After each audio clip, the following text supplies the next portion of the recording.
একদিন এক রাজামশাই তার প্রজাদেরকে পরীক্ষা করার জন্য রাস্তায় ইহা বড় একটি পাথর রেখে দিল।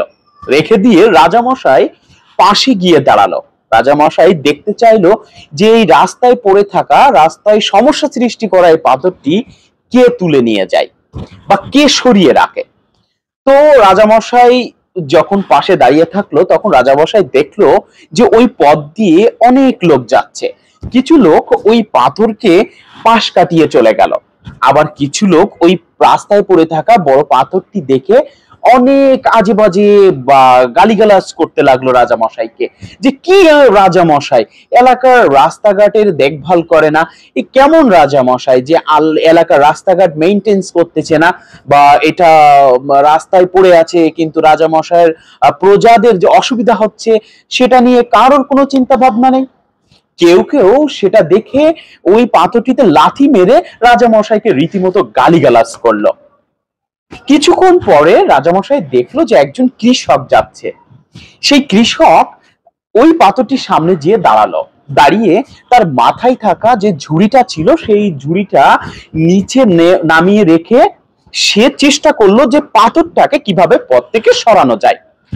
তো পাথরটা যেহেতু অনেক বেশি ভারী ছিল, তাই কৃষক প্রথমে দুই হাত দিয়ে খুব চেষ্টা করলো, কিন্তু তেমনটা সরাতে পারলো না। তারপরে সেটাকে পাজা করে ধরে একটা পর্যায়ে খুব কষ্ট করে সেটাকে সরিয়ে রাস্তার এক পাশে রেখে দিল, যাতে করে ওই পথ দিয়ে সবাই স্বাভাবিকভাবে চলাচল করতে পারে, কারোর কোনো সমস্যা না হয়। এরপরে যখন পাথরটা কৃষক পাশে রেখেই তার ঝুড়িটা নিতে আসলো, আবার ঝুড়িটা মাথায় তুলবে, তখনই দেখে যে পাথরটা যেখানে ছিল ঠিক পাথরটার তলে একটা থলে রয়েছে।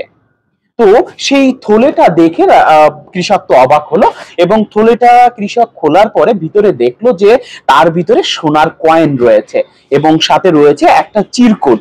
এবং সেই চিরকুটে লেখা ছিল যে আমি রাজামশাই বলছি, আমি এই পাথরটাকে রাস্তায় রেখেছিলাম রাস্তার একটা সমস্যা সৃষ্টি করার জন্য, এবং আমি দেখতে চেয়েছিলাম যে রাস্তার এই সমস্যাটা কার চোখে আগে বাঁধে এবং এই সমস্যাটা সমাধান করার জন্য কে কে বেশি চেষ্টা করে, বা কার মাধ্যমে এই সমস্যাটা সমাধান হয়। আমি আমার প্রজাদেরকে একটা পরীক্ষা করতে চেয়েছিলাম, একটা পরীক্ষা নিতে চেয়েছিলাম। তো সেই পরীক্ষায় আপনি জিতে গিয়েছেন, আর ওই সোনার কয়েনগুলোই আজ থেকে আপনার।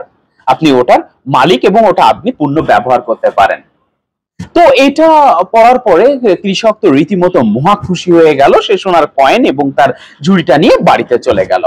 তো আমাদের মানুষের জীবনেও চলার পথে কিন্তু অনেক বাধা আসে। আমরা সেই বাধাগুলোকে যদি একটু চেষ্টা করি, একটু চেষ্টা করে বাধাগুলোকে যদি একটু সমাধান করার চেষ্টা করি এবং বাধাগুলোকে ওভারটেক করি, তাহলে আমাদের লক্ষ্যে পৌঁছানোর জন্য কিন্তু কোনো সমস্যাই থাকে না। আমরা কিন্তু খুব ইজিলি আমাদের জীবনের লক্ষ্যে পৌঁছাতে পারি।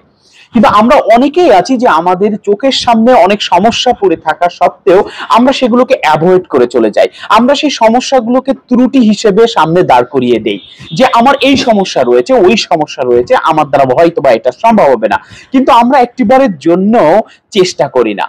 তো আজকের এই গল্পটি থেকে আমরা কিন্তু শিখতে পারি যে আমরা যদি একটু চেষ্টা করি, তাহলে আমাদের সামনের দিকে এগিয়ে যাওয়ার জন্য বা আমাদের লক্ষ্যে এগিয়ে যাওয়ার জন্য কোনো সমস্যাই থাকে না। তবে আপনাকে চেষ্টা করতে হবে সামনের দিকে এগিয়ে যাওয়ার জন্য, সব সমস্যাগুলোকে সমাধান করতে হবে। সবাই ভালো থেকো।